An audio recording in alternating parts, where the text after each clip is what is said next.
Gus Dur juga bilang dulu bahwa kalau haji itu kan kamu harus baik sama semua orang, karena di antara orang itu sungguhnya ada malaikat. Bisa jadi orang yang kita enggak ini bisa jadi itu malaikat. Jadi kamu harus baik dan sabar. Gitu. Jadi ketika nyium Hajar Aswad, karena Gus Dur seorang mantan presiden, sehingga dapat pengawalan kan. Benar dari kerajaan.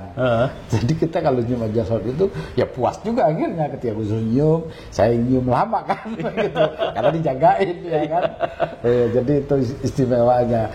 Walaupun kadang ya Gus Dur itu karena memang hidupnya baik sama orang, jadi justru lancar-lancar aja. Saya selama ikut Gus Dur ke Tanah Suci, nggak ada tuh kendala berarti Gus Dur meriang, batuk, flu. Itu kan penyakit yang dialami oleh rata-rata jamaah haji maupun umroh. Flu gitu kan. Flu, batuk, udah pasti tuh. Gus Dur enggak ya? Iya. Yang pasti malam khusus. Terus kita juga sholat persis di samping makam Rasulullah, kan dibukain ada pagar kan. Oh iya. Suka tentara jaga, kita di sholatnya di situ. Di Raudhah juga bisa lama gitu, karena memang ya itu memang mendapat keistimewaan.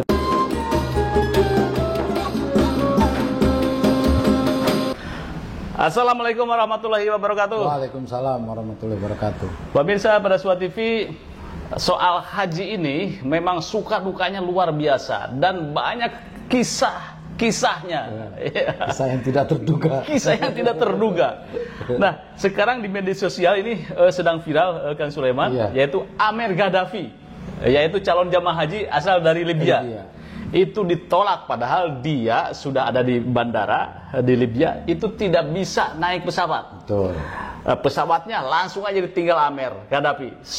Nah, tiba-tiba si pesawat itu ada kerusakan teknis. Balik lagi ke bandara.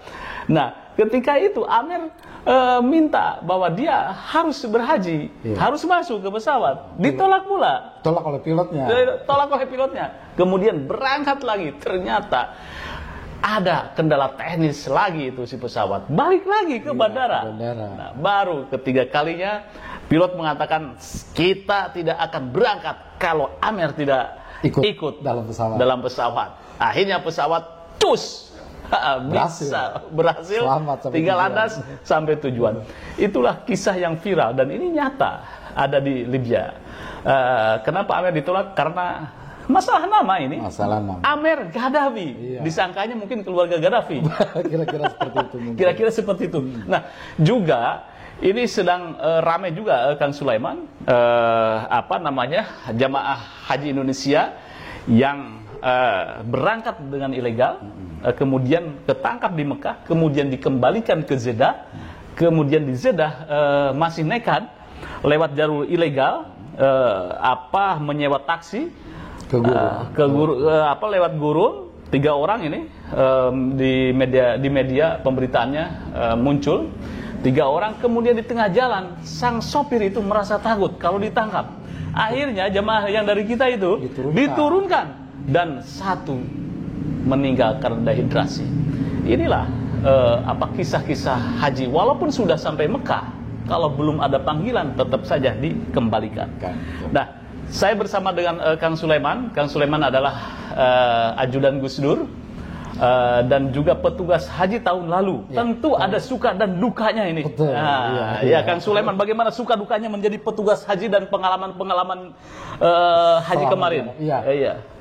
Intinya pertama saya ingin menyampaikan bahwa haji itu kan rukun Islam yang kelima. Betul.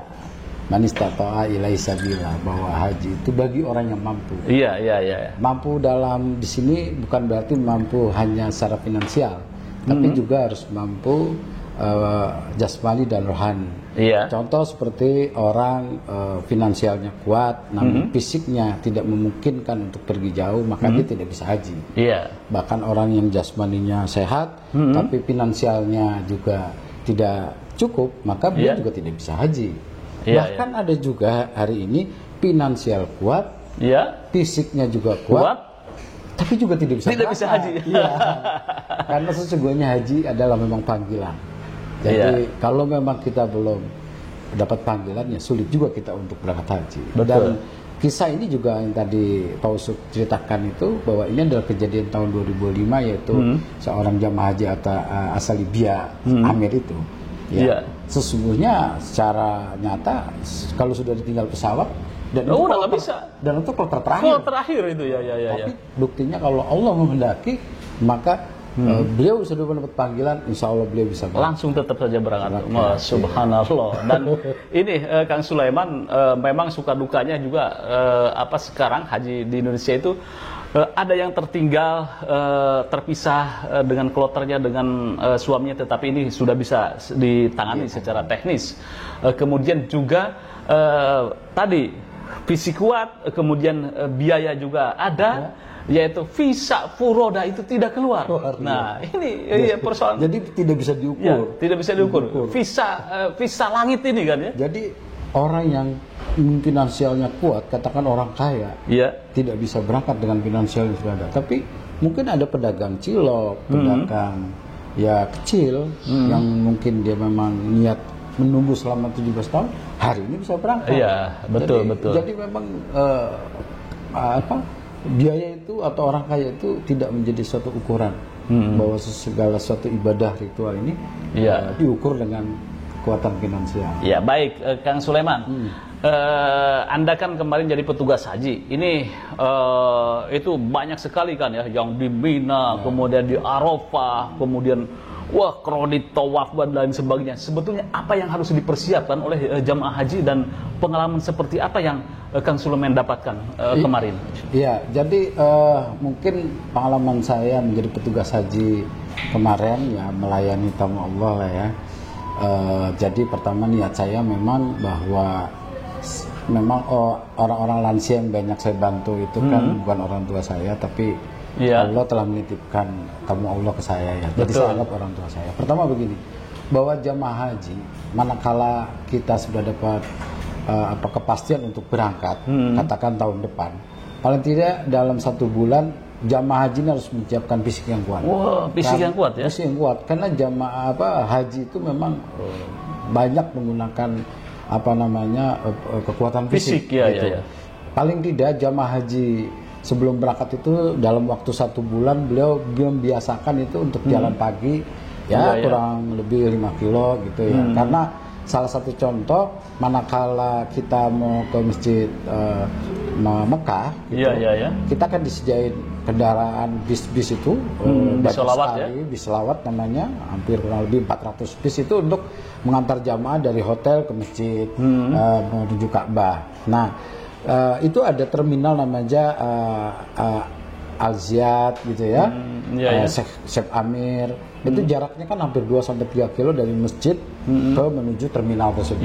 Dan itu kan dengan cuaca yang sangat panas. Jadi kalau kita tidak menyiapkan fisik kita secara kuat maka itu akan rawan jamaah itu mengalami kelelahan gitu ya.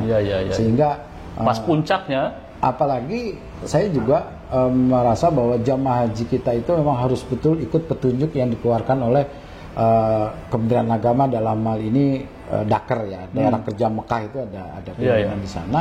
Jadi seluruh informasi kan dikasih tahu oleh beliau. Contoh umpamanya bahwa hari ini cuaca di Arab Saudi panasnya sekian-sekian, maka diharapkan jamaah untuk melaksanakan ibadah di hotel, contoh seperti itu. Karena kenapa? Terkadang jamaah kita ketika masih 1 minggu atau 2 minggu lagi menuju puncak haji itu terkadang memaksakan selalu ingin sholat di Makkah itu di Masjidil Haram di Ka'bah ya. Itu kan jaraknya kan tergantung jauh, makanya pemerintah nyiapin bis. Nah, yang kita khawatirin adalah ketika memang beliau memaksakan selalu seperti itu, nanti ketika puncak hajinya justru malah kelelahan. Iya. Sementara haji itu kan sesungguhnya di puncak di Arafah, Musdalifah dan Mina, dan itu kan dalam waktu 4 hari kita betul-betul membutuhkan fisik yang kuat. Betul. Jadi kita harus jalan jauh, menghadapi cuaca panas gitu ya. Terus melempar jumroh, berdesak-desakan karena puncak jamaah sebanyak 5 juta orang itu kita ada di situ. Di Arafah. Di Arafah, Musdalifah dan di Mina. Nah, sehingga saya berharap jamaah itu betul-betul mempersiapkan itu. Nanti setelah puncak haji, silakan kalau jamaah barangkali mau mengadakan apa namanya umroh kembali atau dia sedikit pengen beli oleh-oleh, itu sebaiknya setelah puncak haji. Jadi dia sudah melaksanakan haji wajibnya. Betul, gitu. betul. Dan terkadang juga saya melihat bahwa para jamaah ini kan selalu membawa barang-barang yang sesungguhnya juga tidak terlalu penting di sana. Seperti apa tuh? Ya, saya pernah jadi petugas haji itu ketika apa namanya ke kamar-kamar jamaah ketika pulang itu kan ada Magicom, bawa ada Thermos, segala macam gitu ya. Dan itu kan nggak dipakai juga sesungguhnya. Karena pemerintah kita di sana sudah menyiapkan makan kan juga sesuai dengan jadwal tepat waktu. Terkadang makanan juga berlebih. Gitu. Nggak usah inilah, nggak usah bawa beras segala macam-macam. Lebih baik bawa kebutuhan yang memang menurut saya urgent. Pertama mungkin obat-obatan yang dikonsumsi oleh beliau, gitu ya. Mungkin bawa ya kebutuhan seperti kayak apa namanya kanebo besar. Buat apa itu? Karena di Arafah itu kan panas. Suhu kan panas sekali. Jadi sebaiknya kita basahin kanebo besar itu, kita taruh di kepala kita sambil zikir segala macam, agar kita tidak terkena hawa panas yang besar. Nanti kalau keringnya kita basahin lagi. Kedua juga mungkin bawa pampers atau celana dalam yang sekali buang untuk cowok ya. Jadi kalau namanya di Arafah itu kan seluruh jamaah ngumpul di situ dan biasanya kan toilet menjadi penuh gitu. Kita selalu menyampaikan jamaah haji sabar haji gitu. Karena ya terbatas juga dan orang sebegitu banyak gitu ya. Jadi paling tidak ketika kita agak kebelet-kebelet kan masih bisa kita siasati dengan pampers gitu kan ya. Pampers gitu ya. Ya juga seperti kayak obat-obat Caterpin tuh kalau pegel-pegel kita olesin gitu. Dan pakaian-pakaian yang tidak penting juga karena terkadang bawa pakaian banyak sekali. Nah, ketika dia mau pulang ke Indonesia terkadang akhirnya pakaian dia kan ditinggal karena kapasitas bagasi kan dibatasi. Betul. Ya. Walaupun memang semenjak saya mari jadi petugas haji, PT Pos di setiap hotel tuh sebagian hotel tuh udah menyiapkan. Jadi PT Pos menyiapkan apa namanya bagi jamaah yang mau barang-barang itu bisa dititip ke PT Pos, nanti diantar sesuai dengan alamat yang dituju. Saya kira itu. Mungkin banyak hal lagi ya yang menurut saya mudah-mudahan persiapan jamaah haji itu yang perlu disiapin. Itu kalau makanan bagaimana nih Kang Sulaiman itu biasanya? Kalau makan itu kan memang ada jamnya. Dikemas sangat baik dan di situ ada tulisan namanya ini makan pagi diberikan katakan jam 7 sampai jam 9. Nanti kita kalau lewat jam 9 maka itu kita sweeping, kita harus buang.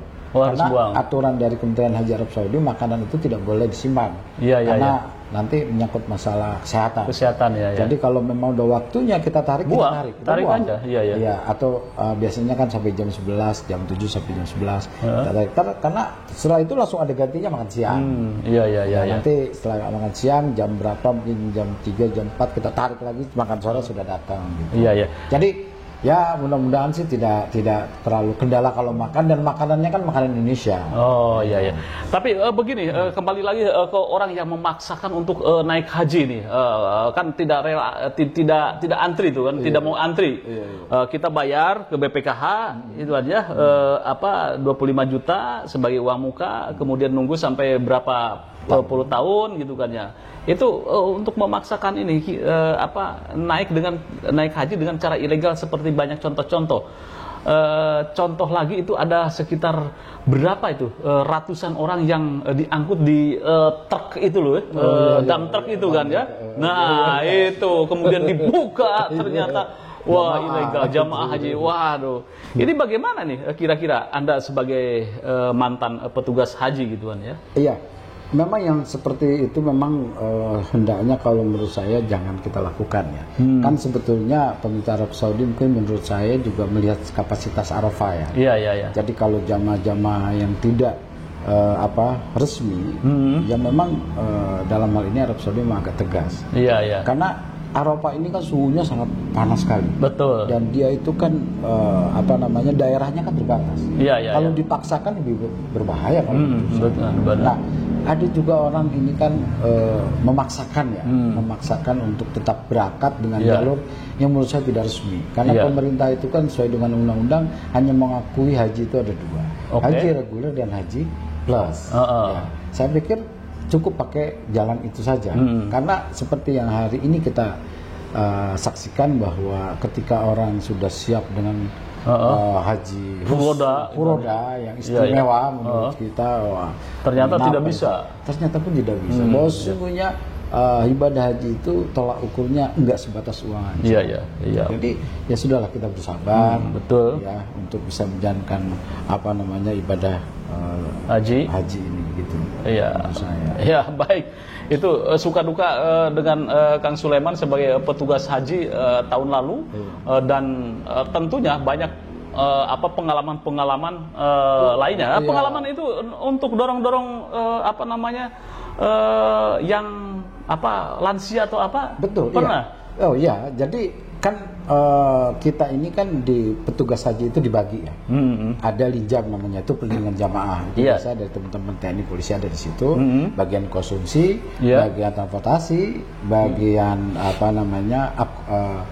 akomodasi, konsumsi, juga ada bagian lansia. Saya pernah bagian lansia itu. Jadi memang ketika para jamaah yang lansia itu katakan udah terlalu letih gitu, karena lansia ini kan ukurannya 60 tahun ke atas. Jadi ketika dia mau turun dari bis udah tidak sanggup, maka kita petugas haji itu harus siap menggotong, mengeblok, mendorong gitu ya. Karena kita menganggap dia adalah orang tua kita. Karena kata menurut kiai saya kan, Gus Dur juga bilang dulu bahwa kalau haji itu kan kamu harus baik sama semua orang, karena di antara orang itu sungguhnya ada malaikat. Bisa jadi orang yang kita enggak ini jadi itu malaikat. Jadi kamu harus baik dan sabar. Harus banyak sabar, karena jamaah haji kita ini kan dari beberapa negara, bukan dari beberapa macam daerah. Karakteristiknya beda-beda. Ada yang emosional gitu ya.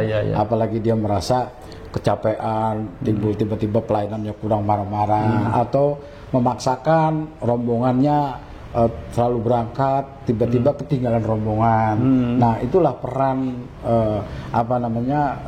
ketua grup gitu ya, sama ketua kloter untuk aktif. Karena ya alhamdulillah sekarang kan udah sistem agak modern, jadi ketika jamaah itu kita menemukan jamaah yang lagi bingung, kita cukup scan barcode-nya, barcode di gelang maupun di kartu pengenal, maka itu akan terlihat nanti. Dia jamaah dari mana, terus tinggal di hotelnya hotel mana, ketua rombongannya teleponnya berapa, segala macam, sehingga itu memudahkan kita untuk mengembalikan jamaah ke rombongannya.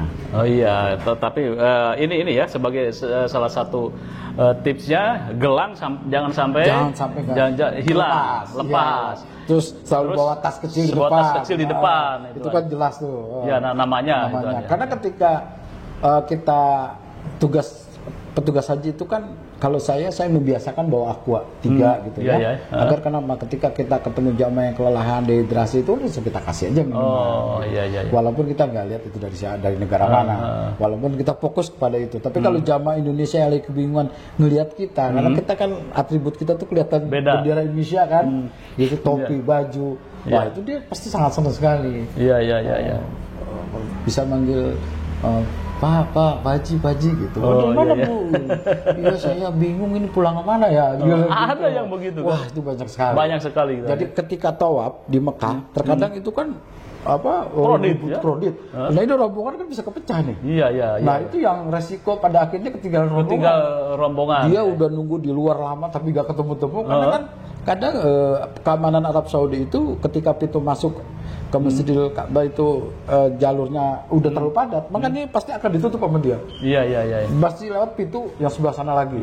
Jadi dia buka tutup jalan itu biasa. Itu yang menjadikan jamaah terpisah. Gitu. Oke. Wah, jadi pemirsa, saya tidak bisa bayangkan jutaan manusia itu berkumpul dari berbagai negara, kemudian juga memadati Masjidil Haram, kemudian juga di Arafah. Tentu ini fasilitas umum ya, mulai dari transportasi, kemudian toilet dan lain sebagainya. Ini menjadi sebuah persoalan tersendiri gitu kan ya.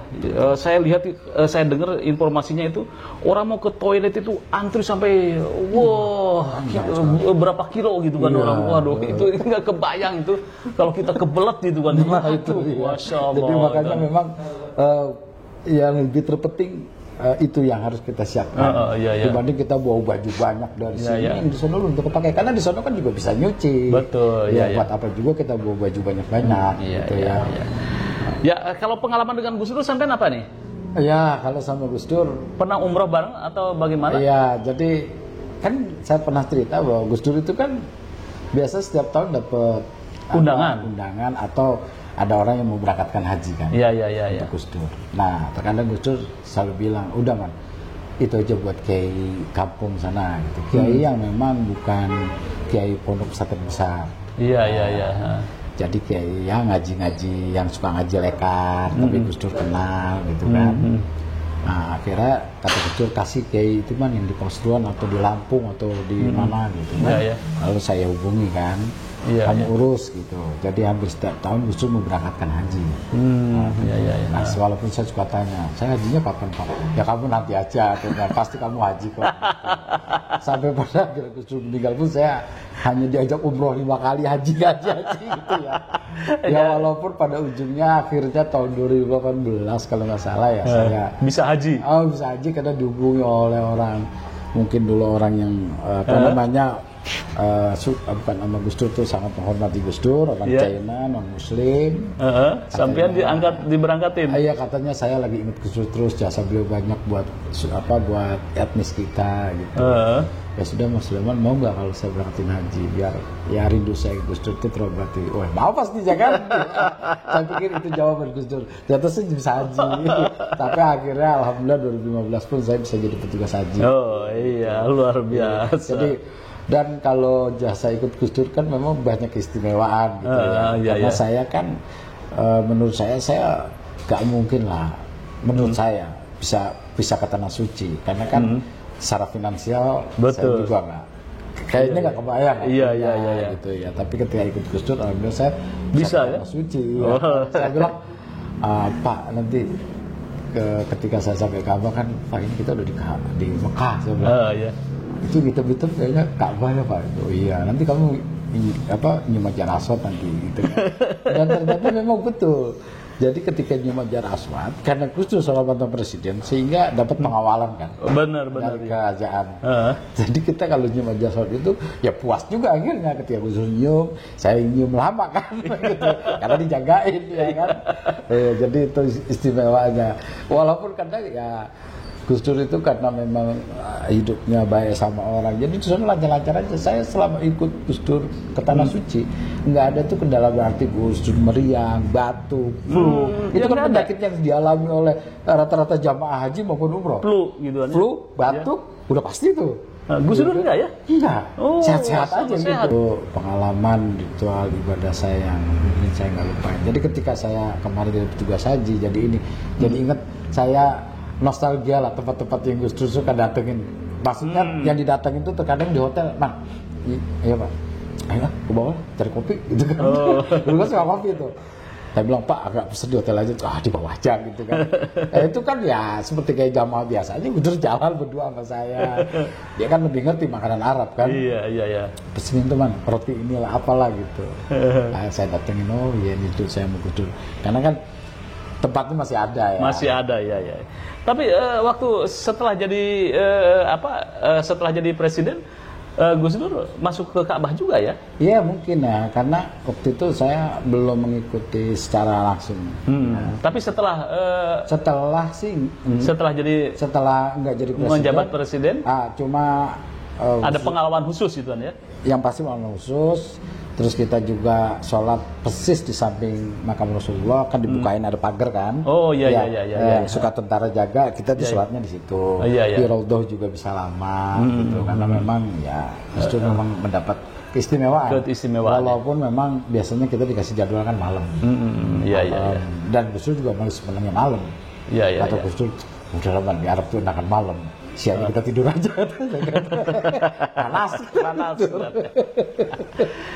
Ya, pemirsa ini suka duka Haji Sulaiman menjadi petugas haji dan menjadi asisten Gus Dur ketika berada di Tanah Suci. Tentu ini menjadi sedikitnya berbagilah. Ketika kita berada di Mekah, maka barang-barang yang harus kita bawa itu ya seperlunya. Kemudian juga apa yang harus kita lakukan di sana, termasuk juga nanti di Arafah gitu kan ya kan, titik-titik kritis itu kan di situ kan ya. Betul. Dan lain sebagainya. Saya kira kita berdoakan semua, Kang Sulaiman, supaya lancar jemaah haji Indonesia. Satu, barangkali bahwa tekadkan niat kita itu untuk betul-betul beribadah, menjalankan ingin Islam yang kelima ya. Karena insya Allah kalau niat kita betul-betul tulus gitu, tidak hanya karena menanti embel-embel haji. Yang ada nanti kita tidak mendapatkan haji yang mabrur. Karena ketika haji mabrur itu mudah-mudahan kita nanti dapat dipanggil lagi gitu. Oke, ya. Baik, bahwa kita melaksanakan ibadah haji bukan karena status pulang dari Mekah menjadi Pak Haji atau Bu Hajah gitu, tetapi bahwa rukun Islam yang kelima ini kita tunaikan benar-benar untuk mencari keridhaan Allah Subhanahu wa taala. Ya. Terima kasih. Bagaimana dengan pengalaman Anda ketika di Mekah atau melakukan ibadah haji? Tulis komentarnya di sini. Terima kasih Kang Sulaiman. Suka dukanya. Amin. Terima kasih. Jangan lupa like, share, subscribe pada Suara TV. Wassalamualaikum warahmatullahi wabarakatuh. Waalaikumsalam warahmatullahi wabarakatuh.